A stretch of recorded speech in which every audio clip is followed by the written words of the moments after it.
So you want to begin participating in war inside of Call of Dragons, but you feel that you're too low a level.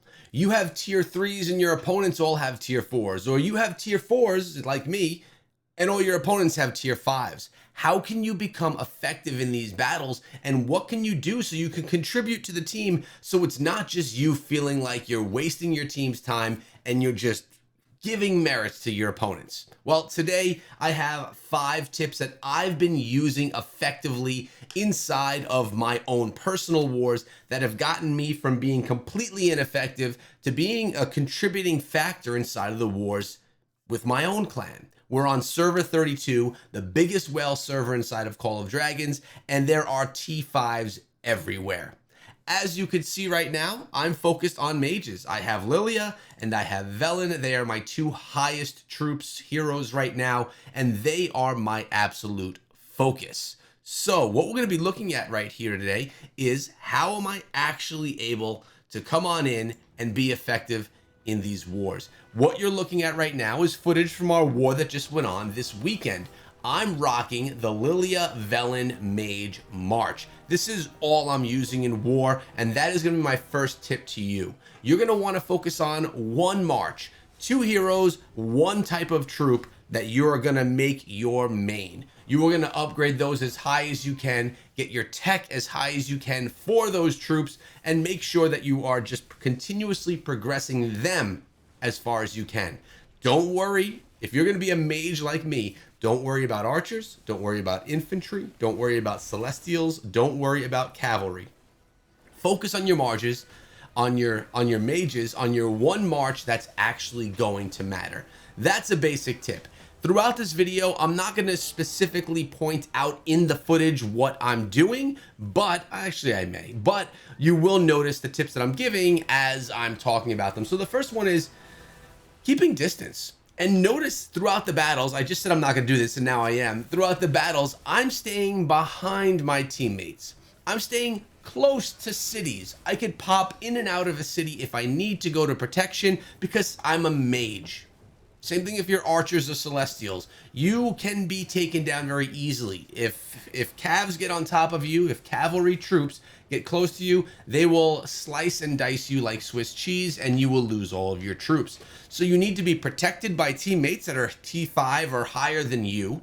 And you need to be able to, if you can, like in my case, be close to cities so I can dip into them if I need to. Then from a distance with mages, I have the most distance of attack inside of the game. I can start attacking other troops, other heroes, bundles of enemies. And remember, you have splash damage as mages, so it's really good to be able to attack into piles and hordes and mounds of enemies because you're going to get splash damage to many different units, different people's armies. Now, with this being said, what troops should you attack and which ones should you avoid? Well, there is one type of troop, one march that we, at least as mages, need to look out for, and those are archers. Archers have insane counterattack damage, and they are going to drop tons of counterattack damage on us, even if we're not being targeted. If we're attacking archers as tier 5 archers and I'm a tier 4, or if you're attacking tier 4 archers and you're a tier 3, you're going to take so much counterattack damage that you're going to see your health dropping and you're not even getting attacked. It's just from the counterattack damage. So me, what I should be doing, notice right now I'm retreating. I got red, they're starting to connect to me. I overcommit, which is another tip. Do not overcommit. Do not chase the fight. I should always be behind my teammates. I should never go out in front and try and chase someone down because I can easily be taken down. So make sure that you stay behind the safety. And now notice again, they're starting to target me. I have to run to safety. I'm running back as far as I can to get behind my teammates so I'm safe and I can still continuously attack. So keep your distance and don't overcommit. Also, I'm going to try to never attack archers. I can attack cavalry, I can attack infantry, I can attack mages, and I can attack celestials. And I can feel good about attacking them. Cavalry, I'll attack them all day, even if they're tier 5s. I could get a lot of damage on them. I could get a lot of merits from it. And you're going to see some of my merits throughout. Now notice right here, I'm trying to target these Celestials, but they would pull me out. It would draw me out in that direction. So I want to make sure that I'm staying back and that I'm staying safe. Now, I am currently dipped inside of a city, just waiting for something to happen so I can pop out and start doing more damage. So now you know to keep your distance, as well as long as you're playing archers or mages. Mages are easier to keep your distance with. We know that we are not going to be overcommitting. If we're low level, we need to always be behind safety. And we also now know that we want to make sure we don't attack archers. But there is more. When your troops start to become less than abundant. So as you can see from my Lilia up in the top here, I've lost about a quarter of my troops. If I'm very close to here, I could quickly go home, refresh my troop count, and then get back into battle. I could have done it there, but what I'll typically say, and my recommendation is, once your troops get below half of capacity, no matter how far away you are, return home and refresh your troops. There's no reason to stay in a battle if you don't have optimal amount of troops to fight. You're just going to lose your troops. You're going to not get many merits, and you're going to just be giving merits to your opponents, which is going to essentially give them buffs throughout the game. Now, notice right now, I'm inside of a city. We just summoned a behemoth, which will be fun, which I can use to tank for me. And I'm waiting until I have an optimal time to attack someone before I pop out of my city. Now, all of these opponents here from DNA, the Dragon family, they're going to be moving out. They're going to be going over here out of the blue ring, and then I can pop out and I can start doing damage when they're in the retreat. All right. So again, utilizing this time the behemoth and my teammates as kind of meat shields. They're protecting me so that I can get some damage done on them. But when my health gets low, and notice I'm being targeted again, I dipped back into the city. When your health gets low, go home, retreat back home, refresh your troops, and then get back to the battle.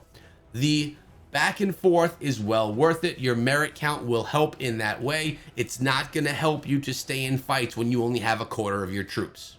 A half or less refresh.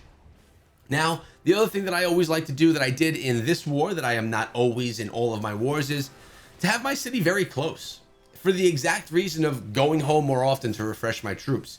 My city in this case, I believe, was 40 seconds away from the battle. So at any point in time when I felt weak, when I felt like my troop count was low, I could just walk back home, 40 seconds, refresh, then walk back to the battle. About a minute and a half I would be missing from the fights, and then I'd be able to come back to the fights and offer a lot more. Now, if you're far away, if you're an 8-minute march away from the battle or more, well, first of all, you should be teleporting closer to the battles at that point. But if you're that far away, you still have to go back home to refresh your troops. Because if you don't go back home, you're still, even though you're too far away, you're not going to be able to get that damage. You can see my merits right here, 4,000, 7,000 merits, with me as a tier 4 fighting against tier 4s and tier 5s. So really, I'm in good shape, and I've been doing a nice job with the strategies I'm sharing today. So don't be scared to use your teleports. You can buy them with the in-game resources that you have. You can get them from your shop, from the merit. I think you can get them from the merit shop. You can definitely get them from the Alliance shop. Get your teleports so that you can get in a more optimal position. You're playing a war game. This is not a farming game. This is essentially a war game. At the end of the day, when wars happen, you want to be there. You don't want to have to be marching the entire time to get back and forth. It's going to take you hours to get into these battles if you're that far away. So always try and stay as close to the battles as you can. Another tip, which I learned the hard way, and many of you will as well. When you're marching to and from a battle, let's say you are 5 minutes away, make sure you keep an eye on your troops as they're marching. A lot of times in these wars, your opponents will be running around with cavalry. They're very fast and they're very damaging, and they will be taking down people like you trying to walk back to your city helplessly, not strong.